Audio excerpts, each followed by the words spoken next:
안녕하세요. 유속말리 유학의 길을 묻다 진행을 맡은 박형입니다. 유속말리 유학의 소리가 멀리까지 울려 퍼지기를 바라는 마음으로 준비를 했습니다. 오늘은 상주향교 이상무 전교님을 모시고 좋은 말씀을 들어보도록 하겠습니다. 전교님 안녕하세요. 안녕하세요. 방금 소개받은 이상무입니다. 오늘 유성만리 유학의 길을 걷다 해서 사실 초청을 해주셔서 오늘 여기 나왔는데 여러분들 뵙게 돼서 대단히 기쁘고 감사하고 또 제가 드리는 말씀들이 조금이라도 보시는 분들에게 도움이 됐으면 하는 마음입니다. 대단히 감사합니다. 예, 오늘 상주향교에서 멀리에서 서울까지 귀한 걸음 해주셨는데요. 우리 전교님을 모시게 된 게 우리가 유림방송이다 보니 전교님 모신 게 가장 영광스러운 시간이 아닌가라는 생각이 듭니다. 앞으로 우리가 1부와 2부로 나누어서 이야기를 나눌 텐데요. 1부에서는 우리 전교님의 인생 철학과 유림 활동에 대해서 들어보고요. 2부에서는 상주향교의 활동과 유림의 비전에 대해서 이야기를 나눠보도록 하겠습니다. 먼저 전교님의 양력 프로필을 제가 간단히 말씀드리고 대담을 이어가도록 하겠습니다. 우리 이상무 전교님께서는요, 일찍이 장교로 군 복무를 하시면서 구사단을 거쳐서 24단에서 중대장으로 예편을 하셨고요. 또 숭도공업고등학교에서 교편도 잡으셨습니다. 또 보병 제54단 청리 공성명 면대장으로 정년퇴임을 하셨고 또 2006년도에는 상주향교 장애를 거쳐서 성균관 유도회 상주지부 회장, 상주축렬사 운영위원장, 또 도남서원 도감 등을 역임하셨고요. 지금 현재는 상주향교 전교님, 또 상주유림발전협의회 회장님, 경상북도 향교 전교협의회 회장 등을 겸임하고 계십니다. 너무나 훌륭하신 일들을 많이 하고 계시는 것 같습니다. 그럼 우리 전교님께서 그 상주향교에 어떻게 해서 몸담게 되셨는지 우리 계기와 배경에 대해서 한번 들어보도록 하겠습니다. 예. 저는 사실은 어떻게 보면은 체질에 좀 안 맞습니다. 한거요. 그런데 저희들은 상주는 과거부터 한 450년 전만 해도 이조 초기지요. 그 당시에 상주에 토성을 가지고 있던 분을 제외하고는 외부에서 들어온 분들이 노씨, 황씨, 조씨, 이씨 이래가지고 노황조리라고 해서 4대 성을 가지고 있는 집성촌을 이루고 있었습니다. 그래서 저도 한 40, 50세대 되는 흥양이가의 집성촌에서 살았는데 저는 5살부터 우리 조부 이불을 같이 덮고 자랐습니다. 예. 그 당시가 제가 조부 곁을 떠날 때가 중학교 졸업할 때까지 5살부터 그러니까 한 10년 동안을 계속 조부하고 이불을 같이 덮고 자랐기 때문에 우리 조부께서 하시는 말씀이 만날 유학에 관한 길이고 어떤 쭉 말씀을 하시는데 그때 어릴 때는 말씀을 하셔도 졸리고 재미가 없었습니다. 그렇죠. 사실 솔직한 얘기로. 그래 뭐 소학 좀 읽어라 뭐 좀 읽어라 하시도 거기 극히 싫었어요. 그리고 또 저희는 집이 종가 바로 뒤쪽에 있었기 때문에 우리 12대 종손이 계시는 종가를 항상 통과해야지 바깥으로 나올 수 있었습니다. 집이. 네. 그래서 나오시다 보면 그 종가의 할배가 또 뭐 그런 말씀을 하셔서 참 어떻게 보면 부담감을 많이 느꼈었는데 그래서 제가 군 생활을 할 때나 학교 와서 근무를 할 때 이럴 때 이렇게 보면은 그래도 그 당시 우리 조부나 종가 할아버지가 이야기하시는 게 많이 기억이 나더라고요. 그래 그때는 힘들고 지루했었는데 나이가 좀 들고 성인 되고 사회생활을 해보니까 참 인간으로 가장 해야 될 덕목인 인성을 갖추는데 많은 도움이 되는 것 같았어요. 그래서 그렇게 해서 이제 생활을 해오다가 저희는 그래도 뭐 역시 직장을 가지고 있었으니까 유림 출입을 그 당시는 안 했습니다. 못 했었습니다. 그러다가 이제 정년퇴직을 하고 나니까 향교에 앞서서 서원에서 유사라는 것이 있습니다. 그러니까 서원을 운영하는 책임을 맡고 있는 실무자지요. 도남서원 유사를 맡으라고 하죠. 그래서 와서 제가 참 맡게 됐는데 그 당시 맡게 된 이유도 저희 종손과 저희 백씨가 그 당시는 유림을 출입을 쭉 했었는데 이 어른들이 70대 돼서 일찍 세상을 버리셨어요. 그래 이제 그 당시 80대, 90대 되는 분들은 저희들 그 유림에 출입하시는 분들이 있었지만은 60대는 전혀 없었습니다. 그래서 저희들 종중 회의에 의해서 제가 등 떠밀리다시피 해서 나왔어요. 그래서 최초로 이제 도남청에서 유사를 하고 뭐 유소 출입을 하다가 부족한 제가 이제 여러 가지를 많이 겪었습니다. 그래서 2006년도에 이제 정식 상주향교 장의로 와가지고 그러니까 한 2020년까지 그러니까 한 근 10몇 년을 계속 장의를 했지요. 그러니까 5분을 했습니다. 그래 하다가 2020년도 7월 1일부로 제가 부족한 제가 상주향교 정교라는 막중한 책임을 맡게 돼가지고 오늘에 이르렀습니다. 가문에서 정교님을 지목하실 정도면 인품면나 모든 면에서 다 인정을 받은 훌륭한 분이라는 생각이 드는데요. 정교님께서 이게 향교에 관여하시면서 느낀 그 유림 활동하시면서 느낀 점이라든가 그 원동력이 무엇이라고 생각하십니까? 처음에는 사실 제가 아까도 말씀드렸습니다마는 자발적으로 나온 것이 아니고 등 떠밀려서 나왔습니다. 네. 나와서 보니까 사실은 유림에 활동하시는 분들이 대단히 순수해요. 네. 계산적이지 않습니다. 네, 네. 손해가 좀 보더라도 협조를 하고 네, 네. 이와 같은 것이 순수한 마음이 참 마음에 들었거든요.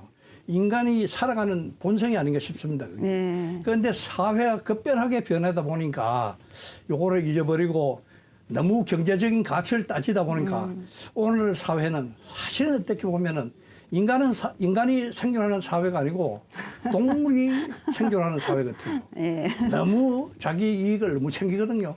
그래서 이런 점들이 참 마음에 끌었었는데 네. 그래도 아직까지는 유림에서는 상당히 그래도 인간적인 면이 많습니다. 네. 그래서 저는 뭐 이제 정교를 했고 그다음에 할 일은 별로 없습니다만은 제 그 운명을 다하는 날까지 열심히 유림 활동을 하려고 합니다. 아, 예.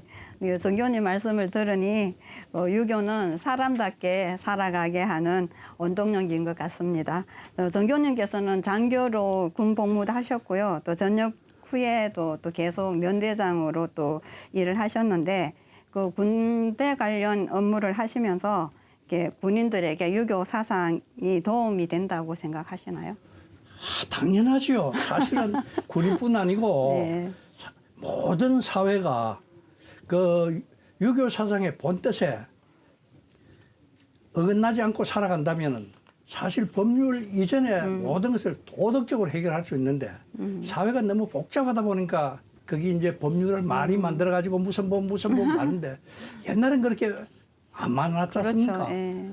옛날 고조선 시대는 8조 항목밖에 없었잖아요. 그래도 다 통치가 해 나갔는데 사회가 복잡하다 보니까 그것이 많이 했습니다. 예. 그런데 이 군인뿐 아니고 사실은 집에서 학생들도 가장 중요한 게 가정교육입니다. 네. 저는 예비군 지휘관 할 때도 예비군 교육 받을 때 그 당시는 만 35세까지 왔으니까 집에 나이로 한 근 40세까지도 예비군 훈련을 했습니다. 80년대는. 그때 저는 그런 이야기를 했습니다. 시골이기 때문에 그 당시 시골엔 차도 많지 않았습니다. 많지 않았는데 저거 어머니 시골 장가 가지고 20리 걸어와도 어머니 태우러 가는 놈은 잘 없는데 저 아들 2km 떨어진 학교 갔는데 그거 태우러 많이 댕겼어요. 그래서 나 사실 그거를 못마땅해서 많이 지적을 했거든. 네. 매 훈련할 때마다. 너가 어머니도 너 아들도 중요하지만은 어머니가 없으면 네가 있을 수 있나. 너 아들한테 바로 그 모범을 보이는 것이 바로 자식을 위한 교육이 아니고 나를 위한 교육이다. 그 이제 저희 세대는 사실 어찌보면 부모를 모시는 마지막 세대였었고 자식으로부터 도움을 받지 않아야 될 최초 세대입니다. 한 80대 전후가 지금 보면은 네네. 다 위든 간에 부모님들을 당연히 생각하기를 부모님은 늙으시면은 자식이 받다는 걸 당연히 생각했는데 그거 다 하고 다음 세대는 돌아보니까 바뀌었어요. 네. 그래서 이와 같은 것을 볼 때 우리 윤리 도덕은 지구가 멸망하지 않는 한 존재를 해야 됩니다. 네. 그리고 사실은 우리 도덕이 서양 사람들도 이제는 우리의 그런 걸 많이 숭상을 합니다. 그러면 이게 체계화 아닙니까? 네네. 그래서 이와 같은 점을 봐가지고 이제부터라도 생각을 좀 바꿔가지고 교육부터 바뀌어야 되는데 네. 사실은 생각을 좀 바꿔가지고 단어 하나 조금 덜 배우더라도 이와 같은 인성교육을 시켜야 되고 밥상머리 교육하는데 요 사이는 밥상머리 교육할 여유가 없어요. 뭐 손자도 돼 1년에 누구 말만 따나 아주 그래도 잘 오는 놈이 한 달에 2번 오면 손자 그거 참 효손입니다. 안 그러면 볼 수 있는 게 설 명절 추석하고 지 이미애비 생일하고 그때는 손자들 데리고 오지만 그 외에는 별로 안 들고 와요. 오면 또 저 둘이 옵니다. 자식놈들도. 그걸 왜 그러냐면 아이고 누구는 뭐 학원 가야 되는데 무슨 과목 해야 되고 이유가 그렇거든. 그래서 이와 같은 교육을 좀 더 앞으로는 해야 되겠다 하는 생각입니다. 예, 정 교수님께서 그 효가 기본 바탕이 되어야 된다라는 말씀인 것 같습니다. 정 교수님께서는 전역 후에 고등학교에 잠깐 교편을 잡으셨는데 어떤 과목을 가르치셨고 또 보람된 점이 있었다면 어떤 점이 있습니까? 예, 저는 일반 사회 과목과 교련 두 가지 네. 교사 자격증이 있습니다. 그런데 이제 이 두 과목을 담당했었는데 사실 70년대 말부터 80년대 이럴 시기에는 공업학교 다니는 걸 별로 좋아 안 했습니다. 왜냐하면 순위고사도 그때 있었거든요. 네. 순위고사가 떨어지는 놈이 인문계 고등학교 못 가는 놈이 대부분이 안 그런 사람도 있지만 공업고등학교로 왔습니다. 네. 그러니까 이놈들이 이제 거칠고 쉽게 이야기하면 좀 거칠고 예의도 없고 좀 그런 점이 많았어요. 많았기 때문에 지금 아마 선생님들이 그래 하면 사흘도 못 가서 좀 파면당해요. 그 당시에는 그랬으니까 말안 들으면 막 두드려 패고 그랬거든요. 그 당시에는. 네. 그랬었는데 제가 제일 기억에 남는 건 79년도 대통령 선거 이후에 80년대 삼천교육대라는 거 잘 아시지만 만들어졌거든. 그래 요놈들이 그때만 해도 고등학교 2학년 3학년 되면 담배를 막 피웠어요. 지금도 또 역시 피운 놈이 있어요. 그런데 피웠는데 그러다 보면은 80년대 그 삼천교육대가 되고 처음에는 뭐 쭉 해서 조건이 있었는데 내주는 인원수를 채워야 돼요. 활당 경찰서별로. 그래가 요놈들 담배 피우고 하다 걸리면 서대문 경찰서 끌려갔거든요. 제 학교가 서대문구에 있었으니까. 예. 그러면 이틀이 멀다 하고 그럼 찾아러 확인서 쓰고 가서 절대 안 그러겠다고 그래 찾아오고 그랬는데 사실은 그 당시 뭐 공부를 좀 하던 놈들은 제가 6년 있다가 이제 퇴직을 하고 시골로 내려오니까 별로 찾아오는 놈이 없는데 그때 말씀 부리던 놈은 지금 한 그런 게 뭐 46, 7년 됐다. 그러니까 그 사람들도 이제 가들이야지. 그렇죠. 그 사람들도 60대가 돼서 직장 되기는 정년을 하고 했는데 그래도 요 사이 어버이날 되고 하면은 5월달에 어버이날도 있고 뭐 스승의 날. 스승의 날도 있지 않습니까? 그때 그래도 몇 명씩 와요. 그러니까 내가 야, 그 당시 짧은 기간이었었지만은 그 교직에 있었던 게 허송세월은 아니었었구나. 그래 그 당시 열심히 공부 좀 해가 대학도 가고 했는 놈 코빼미도 안 보여. 그래서 이제 그걸 가장 제가 보람을 느낍니다. 네. 6년 동안 짧은 기간이었지만. 예. 지금도 그렇게 제자들과 관계를 유지하면서 교류를 하고 계신다니 정말 존경스럽습니다. 정교님께서는 그 성균관 유도의 상주지부 회장님을 역임하셨는데 예. 상주향교 정교우님으로서 유도회 향교의 분위기를 어떻게 생각하고 계시나요? 예, 그래 지금 저도 제가 유도 회장을 마치고 고담 회장을 한 번 더 겪어서 이제 제가 정교를 맡았는데 현임 회장도 있고 그런데 저는 성균과 향교와 유도회는 불가분의 관계입니다. 네. 누구 말만 따나 입술과 잇몸은 숨망치 합니다. 바늘과 실이군요. 예, 입술이 없으면 이빨이 그렇죠. 씹다. 그렇죠. 예. 그런 관계인데 요새는 이제 유교 종교로 편입이 돼가지고 참 그 7개 종단 뭐 현재 성균관장님 7개 종단 의장도 맡고 계시는데 종교적으로 본다고 그래도 향교는 성전이고 유도회는 신도회입니다. 따지면은. 그렇죠. 그러면 신도회가 없으면 성전도 없어요. 그 불교 신자가 없으면 절이 있을 필요가 없잖아요. 그렇죠. 신장 하나도 없으면 성당도 있을 필요 없고 기독교 교회도 있을 필요가 없지 않습니까? 네. 불가분의 관계 때문에 사실은 아주 상호 협력적이고 그렇습니다. 네. 저희들은 유도회 사무실이 한 300m 떨어져가 있습니다. 향교하고 유림회관이. 아, 예. 왜냐하면 향교 내에 유림회관 지을 자리가 없어요. 한 300m 정도 떨어져야 유림회관을 짓는데 유림회관을 짓고 난 다음에는 전부 다 통합을 했습니다. 거기에 모든 유림단체 사무실을. 그전에는 곳곳 다 흩어져 있었어요. 유대는 유대회대로, 박약회는 박약회대로, 뭐 담수는 담수대로 이렇게 흩어져 있던 거를 유림회관을 지어서 1층에 전부 통합을 했거든요. 뜻깊은 일 하셨네요. 거기 상당히 오래됐습니다. 2007년도 해가지고 통합을 해서 일하시기도 편하겠어요, 통합이 그러니까 돼서. 거기서부터 이제 시작이 되니까 뭐 요 아까 질문을 하셨는데 사실 유도회와 그것은 불가분의 관계고 저희들 장애가 한 50명 되는데 48명입니다.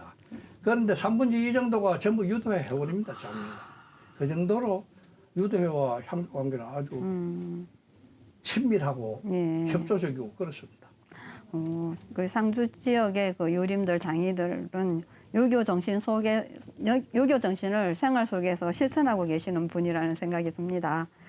정교님께서는 평소에 유교 경전을 늘 가까이 하시면서 읽으실 텐데요. 또 어떤 유교 경전을 가장 좋아하시나요? 저 사실 그 뭐 경전 일보로 댕긴 지는 10수년이 됐는데 머리가 별로 안 좋아가지고 기억을 잘 못합니다. 겸손하시네. 그런데 이제 가장 중요하게 생각하는 부분이 논에 나오는 양양편에 나오는 궁군 신신 부부 자자하는 부분인데 뭐 직역하면은 임금은 임금다워야 되고 신하는 신하다워야 되고 아버지는 아버지답고 자식은 자식다워야 된다. 현대어로 표현하면 이거는 자기 직분을 다하자. 역할을 다하는 거죠. 그렇지, 직분을 다하자. 농사 짓는 사람은 열심히 농사 짓고 상업하는 사람은 상업하고 그리고 또 뭐 그것을 여러 가지 공장을 운영하는 사람들은 잘하고 회사 잘 운영하고 이게 자기 분야에서 최선을 다하면 이게 바로 앞에 이야기하고 일맥상통하는 게 아니겠습니까? 그래서 요거는 저는 이론보다는 행동을 하는 게 중요하다. 그래서 현재 우리 유림이 사회로부터 크게 대접 못 받는 이유가 말로는 잘해요. 나가면 뭐가 떡고 쫙 하면은 또 처음 듣는 사람들은 그럴듯해요. 주름이 무슨 소리를 하는가? 그럴듯하거든. 근데 이게 아니고 10가지 알아가지고 한 가지 행동하는 것보다는 한 가지 알면 한 가지 행동으로 옮기는 게 그게 더 중요하지 않습니까? 10가지 아는데 2가지밖에 안 하면 그건 별 볼일 없는 거래. 20% 빼 안 되는데 한 가지밖에 모르지만 한 가지 그대로 실천하면 그건 100%예요. 그래서 이게 아마 더 필요하지 않나 이래 생각을 합니다. 그 지행합일된 생활로 그 개개인 각자가 맡은 역할을 다 하는 그 공자의 정명사상이 우리 사회에 정착이 되어서 모두가 이게 답게 사람답게 살아가는 그런 아름다운 사회가 되었으면 하는 바람이신 것 같습니다. 저 역시도 같은 마음입니다. 상주향교에서는 사회교육원을 운영하고 있는 것을 알고 있는데요.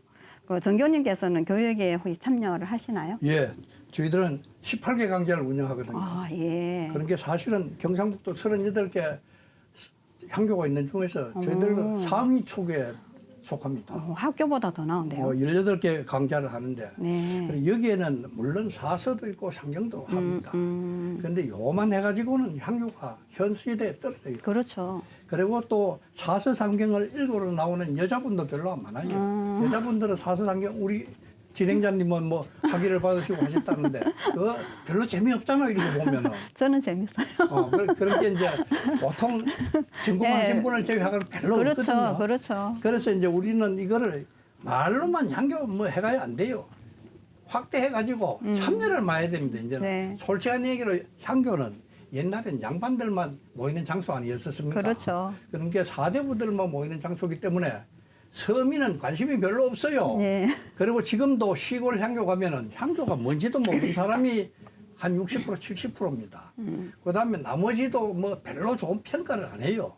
이런 거를 해소하기 위해서는 저희들은 좀 획기적으로 거석반에도 장구반도 있고 천비춤도 추고 검은고도 켜고 그 뭐 한국무용도 하고 시소창도 하고 상상 외에 여러 가지를 많이 하거든요. 전통 문화와 현대적인 게 접합이 돼야죠. 좀 그 우때 선배 어르신 분들은 하는 이야기가 향교골이 저기 뭐냐 이렇게 하거든요. 향교에서 그 장구 소리가 나고 검은고 소리 나가야 되겠나? 어머. 옛날 그렇게 좀 부정적으로 보시는 분들도 계시는군요. 그렇거나 말거나 그걸 이제 제 앞에서부터 저희 교육원에 하면 10년 네. 차입니다. 네. 그걸 쭉 해왔던 걸 확충하다 보니까 이제는 그래도 향교도 없습니다. 많은 사람도 오고 회원들은 몇 명 정도 한 되나요? 800명 됩니다. 저희들 18개 과목에. 대단한데요. 그래 이제 한 800명 정도 되는데 그 이제 거기는 여자분들도 오고 할머니도 오고 근데 단지 문제가 젊은 사람이 없어요. 젊은 사람이. 최소한도 60대 이상은 돼 오시거든. 네. 그래 이와 같은 것을 운영하는 게 저희들은 좀 자랑스럽게 생각합니다. 예, 그래서 진짜 요걸 더 자부심. 확대해가지고 젊은 사람을 모이기 위해서 많은 노력을 하는데 그것도 예. 아직도 잘 안 됩니다. 곧 젊은이들도 좋은 줄 알고 참여들을 할 거라 믿습니다. 예, 고맙습니다. 그 상주 향교 외에도 또 충렬사 위원장님과 도남서원 도감으로도 활동하셨는데 간단하게 어떠한 역할들인가요? 그래 이제 충렬사는 사실은 임진왜란이 일어나고 그 당시는 4월 17일 날 그 전쟁이 일어났습니다. 음력을 하면은. 그런데 양력으로 환산하니까 6월 4일이 돼요. 4일이 돼요. 근데 그 밑에 동네에 도착해 부산에서부터가 여러 번 전투가 있었지만은 그때는 지방에 있던 그 지방군들이 했고 상주 북천 전투는 그 당시 중앙에서 그래서 이일 장군하고 신립 장군하고 뭐 쭉 해 한 80명 중앙군을 데리고 내려왔었습니다. 네. 그다음에 상주에서 못 왔는 어병이 한 800명 됐어요. 예. 그래 이제 약 한 900명 못 되는 인원이 그 당시 일본 최정예 부대인 17,000명 정도 됩니다. 그 군대하고 북천이라는 내과를 두고 거기서 전투가 이루어졌는데 어지간히 도망갔는 이일이나 신립장군 중앙군 몇 명을 제외하고는 전부 전멸하다시피 했어요. 다 죽었어요. 지방군들 뭐그 힘쓰니까 조총 들고 하는데 죽창 들고 싸매가 이길 그렇지. 그래서 방법이 없었어요. 그래도 그 당시는 국가를 사랑하는 충성심이 그만큼 가겠다는 이야기죠. 그래 이제 했는데 그분들이 그 중에서 중앙에서 왔던 분들이 이일 장군이 도망가자고 할 때 안 가고 중앙에서 종사관으로 왔던 분들이 끝까지 그 참여해가 죽은 분들이 8분 그 지역하고가 8분 그다음에 뭐 이름 없는 무명용사 한 분 해가지고 9분을 충렬사에 배양을 해서 모시고 있습니다. 모시고 있는데 여기 경북 지방문화재로밖에 지정이 안 돼 있어요. 그래 이제 이 임진왜란 계통에 전국에 흩어져 있는 충렬사, 충의사 등등 하는 충자를 이름 붙인 것을 확인해 보니까 25개입니다. 저 밑으로부터 전라도로 경상도로 여구에 올라올 때까지. 그런데 25개 중에 6개는 국가 사적지로 지정이 되어 있습니다. 국가 사적지로 되어 있는 게 6개인데 그 중에 뭐 거석이도 있고 현충사도 있고 뭐 쭉 많습니다. 있는데 그게 이제 6개는 되어 있고 19개는 아예 지정이 안 돼 있는데 저희들도 사실 어떻게 보면 상당히 뜻깊은 장소거든요. 그렇죠. 중앙군이 최초의 전투를 했다는 이런 뜻깊은 장소에서 사적지로 지정을 해보려고 노력을 했는데 그 당시 이제 김부겸 부총리가 이제 그래서 총리로 있을 때입니다. 그래서 그 사람이 또 상주 사람이에요, 고향이. 그래서 그 아버지도 살아 계시고 해서 협조를 해서 뭐 여러 가지 서류도 준비해가 보내고 막 했는데 뭐 준비하다 보니까 나도 그만 정교가 선임되는 바람에 1년 만에 그만둬야 되고 또 김부겸 총리도 정권이 바뀌는 게 좀 물러나야 되죠. 그래서 지금 이루어지지 못했는데 어쨌든 간에 국가 사적지로는 최소한도 지정을 해야 되겠다. 그다음에 이제 도남서원은 사실은 옛날에는 이조 시대는 영남의 수학궁이라고 그랬습니다. 상당히 이름 있는 거석이었었고 그랬는데 왜 그럼 대원군이 회철할 때 다 회철을 했느냐. 그 당시는 오현사에 썼습니다. 5분 뭐 모셨었는데 그러다 내주 초배가 8분까지 이제 더 늘어났지만 전부 다 개인 서원이 여기에 다 있었어요. 이중으로 이제 그 배양이 됐거든. 그러니까 뭐 그런 조건을 해가지고 싹 이제 회철을 하고 그래 경북에는 상주에는 2개만 지금 남아 있습니다. 46개 중에 회철 안 됐던 서원이 그 후에는 복원을 많이 했습니다만은. 그래서 도남서원은 그래 이제 정비를 좀 하고 그래 이제 이게 새로 도남서원은 그 전에 회철됐던 거를 1900년도에 다시 복원을 했습니다. 그때 유교 문화권 사업할 때 김대중 대통령 할 때입니다. 복원을 했는데 해놓고 보니까 그때 부실한 점이 많아가지고 제가 한 2년 동안 도감을 맡으면서 시의 지원을 좀 받아서 담장도 보수하고 또 뜰에 잔디도 좀 심고 해가지고 정비를 조금 많이 했습니다. 그리고 표지석도 좀 거창하게 세우고 해가 정비를 조금 하고 이제 임기를 마치고 저는 떠났지요. 네. 아유. 지금도 잘하고 있습니다. 네, 아주 뜻깊은 일을 하셨네요. 정교님께서 우리 유림 방송에 바라는 마음이 있으시면 바라는 거예요. 주부들은 어떻게 생각하시는 건 모르는데 그 이제 방송을 하시는 분, 방송되는 분이 보면 제내 부분도 방송을 하시더라고. 그런데 제일 우리 진행자님도 집에 가면 뭐 제사를 모시겠죠. 근데 제일 싫어하는 게 제사 모시는 거라 대부분이. 그래 이제 지금은 또 변했지만은 옛날 같으면 누구 말만 따나 그 만면일은 안 올라가잖아요. 옛날엔 진짜 만면일 잘 안 올라갔습니다. 그 이제 이유가 왜냐하면 만면일로 와가지고 종부는 더 말할 것도 없고 종부는 최소한도 10대는 넘어야 되니까 뭐 제사가 끝도 없어요. 불천이 제사부터 시작해서 그런 게 제사 터묵인데 그래도 몇 대 주손만 돼도 옛날에 장기하기 힘들었어요. 왜냐하면 4대 봉사해야 되지요. 또 지금은 다 없어졌지만 정교님이 이제 하시고 싶은 말씀은 그 제사를 잘 모시자. 잘 모시자보다는 그랬는데 여기 지금은 점점 이제 계열가 많이 줄이거든. 나는 그게 아니고 줄였는데 어떤 뭐 한 사람은 제수상을 뭐 준비를 해가 했는데 뭐 한 신문에 보니까 순응틀이라 법적인 그게 없다고 그래요. 물론 제사 지내는 법은 없습니다. 그 전통적으로 우리 제례 풍습이지. 그런데 지금 시대가 변해서는 게 옛날만 걸 많이 차리고 뭐 이런 건 안 하더라도 진실을 하는 순서만이라도 좀 지키자. 10가지 놓을 것 같으면 5가지 놓고 집에 있는 거 억지로 빚내가지고 뭐 옛날 거 손잡고 하지 말고 이래 놓고 지내야 되는데 이것도 뭐 순서 뒤죽박죽 놔도 된대요. 어떤 글쎄 그런 게 낫습니다. 그 되는 이유가 왜냐하면 그 뭐 법률로 정해놓은 게 없대. 법률로 정해놓은 거 없지. 관습법입니다. 그는. 그렇죠. 그래서 그래도 최소한도 2대만이라도 제사는 모셔야 안 되겠느냐. 예. 최소한 4대 봉사는 힘들다면 네. 아버지하고 할아버지는 보고 자랐잖아. 네. 정교님 같은 마음을 가지신 분들이 많을수록 우리 사회가 좀 더 아름다운 사회가 되지 않겠나 싶습니다. 오늘 우리 상주향교 이상무 정교님을 모시고 좋은 말씀 많이 들었습니다. 오늘 같이 해주셔서 고맙습니다. 시청해주신 시청자 여러분 고맙습니다. 가정에 행복이 깃드시길 기원합니다. 다음 2부에서 뵙겠습니다. 진행자 박혜영이었습니다.